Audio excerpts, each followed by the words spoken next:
ഇന്നത്തെ നമ്മുടെ പുതിയൊരു വീഡിയോയിലേക്ക് എല്ലാവർക്കും സ്വാഗതം. ഇന്നത്തെ നമ്മുടെ റെസിപ്പി കുറഞ്ഞ സമയം കൊണ്ട് വളരെ സിമ്പിളായിട്ട് ചെയ്തെടുക്കാൻ പറ്റിയ ഒരു ഹലുവയുടെ റെസിപ്പിയാണ്.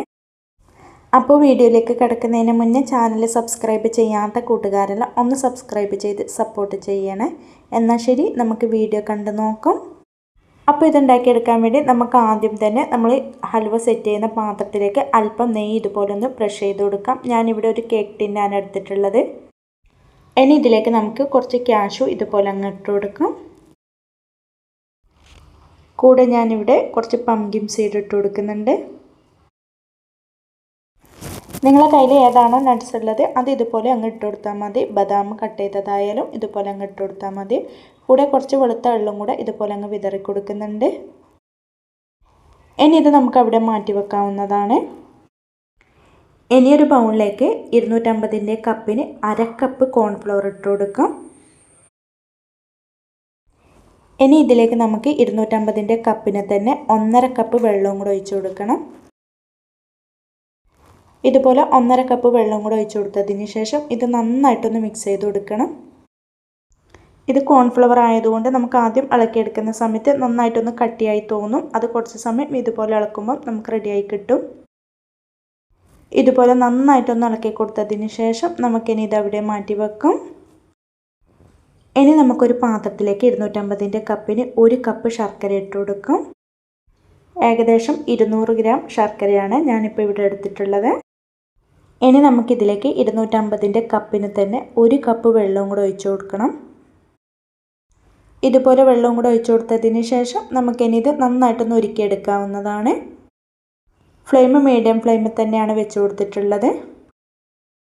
അങ്ങനെ ഇപ്പോൾ ഈ ശർക്കരയെല്ലാം നമുക്കിവിടെ നന്നായിട്ടൊന്ന് ഉരുകി കിട്ടിയിട്ടുണ്ട്. ഇനി ഫ്ലെയിം അങ്ങ് ഓഫാക്കി കൊടുക്കാം. ഇനി ഈ ശർക്കരപ്പാനി നമുക്കിതുപോലെ മറ്റൊരു പാനിലേക്ക് അരിച്ചിട്ടങ്ങ് ഒഴിച്ചു കൊടുക്കണം. ഇനി നമുക്ക് ഫ്ലെയിം അങ്ങ് ഓണാക്കി കൊടുക്കാം. ഇതുപോലെ തിളച്ച് വരുന്ന സമയത്ത് നമുക്കിതിലേക്ക് നമ്മൾ നേരത്തെ കലക്കി മാറ്റി വെച്ച കോൺഫ്ലവറിൻ്റെ മിക്സില്ലേ അത് വീണ്ടും നന്നായിട്ട് തന്നെ ഒന്ന് മിക്സ് ചെയ്ത് കൊടുത്തതിന് ശേഷം നമുക്കിതിലേക്ക് മുഴുവനായിട്ടും അങ്ങ് ഒഴിച്ചു കൊടുക്കാം. നന്നായിട്ട് മിക്സ് ചെയ്ത് കൊടുത്തിട്ട് വേണം നമ്മൾ ഇതുപോലെ ഒഴിച്ചു കൊടുക്കാൻ, അല്ലാന്നുണ്ടെങ്കിൽ കോൺഫ്ലവർ അടിയിൽ അടിഞ്ഞുകൂടിയിരിക്കും. ഇനി ഫ്ലെയിം മീഡിയം ഫ്ലെയിമിൽ വെച്ച് കൊടുത്തിട്ട് ഇതുപോലെ തുടർച്ചയായിട്ട് തന്നെ ഒന്ന് ഇളക്കി കൊടുക്കണം. നമ്മൾ ഇതുപോലെ മീഡിയം ഫ്ലെയിമിൽ കുറച്ച് സമയം ഒന്ന് ഇളക്കി കൊടുക്കുമ്പോൾ നമുക്കിതുപോലെ ചെറിയൊരു കട്ടയായിട്ട് തോന്നും. അതൊന്നും കുഴപ്പമില്ല. അത് കുറച്ച് സമയം കൂടെ ഇളക്കുമ്പോൾ നമുക്കത് റെഡിയായി കിട്ടുന്നതായിരിക്കും. നമ്മൾ ഇതുപോലെ തുടർച്ചയായിട്ട് തന്നെ ഇളക്കി കൊടുക്കാൻ വേണ്ടി ശ്രദ്ധിക്കണേ. ഇതുപോലെ തന്നെ കുറച്ച് സമയം നമ്മൾ ഇളക്കി കൊടുക്കുന്ന സമയത്ത് ഇത് കണ്ടില്ലേ, ഇതുപോലെ ഒന്ന് കുറുകി വരാൻ തുടങ്ങും. ഈ ഒരു ഹൽവ നമ്മൾ കുറഞ്ഞ ചേരുവകൾ വെച്ചിട്ട് വളരെ സിമ്പിളായിട്ട് ചെയ്തെടുക്കാൻ പറ്റിയ ഒരു ഹൽവയും കൂടിയാണ്. ഇതുപോലെ ഒന്ന് കുറുകി വന്നു കഴിഞ്ഞാൽ നമുക്കിനി ഇതിലേക്ക് നെയ്യ് ചേർത്ത് കൊടുക്കണം. നമ്മൾ ഒരുപാട് നെയ്യൊന്നും ഇതിലേക്ക് ചേർത്ത് കൊടുക്കുന്നില്ല. 3 ടേബിൾ സ്പൂണാണ് ഞാനിപ്പോൾ ഇവിടെ നെയ്യ് ചേർത്ത് കൊടുക്കുന്നത്. ഇതുപോലെ 3 ടേബിൾ സ്പൂൺ നെയ്യ് ചേർത്ത് കൊടുത്തിട്ട് വീണ്ടും നന്നായിട്ട് തന്നെ ഒന്ന് ഇളക്കി കൊടുക്കണം. ഇതുപോലെ നന്നായിട്ടൊന്ന് ഇളക്കി കൊടുത്തതിന് ശേഷം ഇനി ഇതിലേക്ക് നമുക്കൊരു നല്ലൊരു ഫ്ലേവറിന് വേണ്ടി 1/2 ടീസ്പൂൺ ഏലക്കാപ്പൊടി ചേർത്ത് കൊടുക്കാം.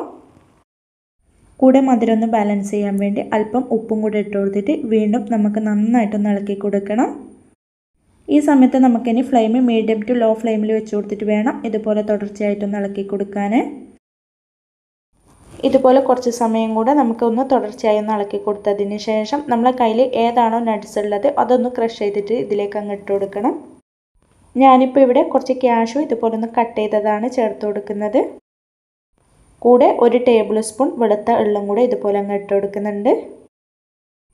ഇനി ഇത് വീണ്ടും നമുക്ക് നന്നായിട്ട് തന്നെ ഒന്ന് ഇളക്കി കൊടുക്കും. ഏകദേശം നമുക്കൊരു 20 മിനിറ്റോളം ഇതുപോലെ തുടർച്ചയായിട്ടൊന്ന് ഇളക്കി കൊടുക്കണം.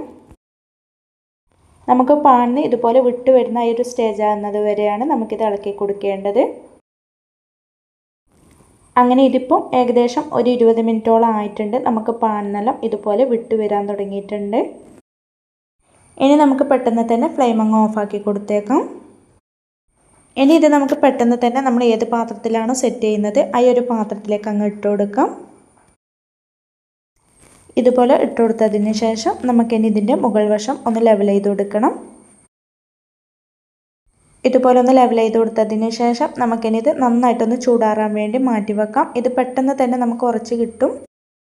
അങ്ങനെ ഇതിപ്പോൾ ഏകദേശം ഒരു 1.5 മണിക്കൂറോളം ആയിട്ടുണ്ട്. നമ്മൾ ഹൽവയെല്ലാം നമുക്കിവിടെ സെറ്റായി കിട്ടിയിട്ടുണ്ട്.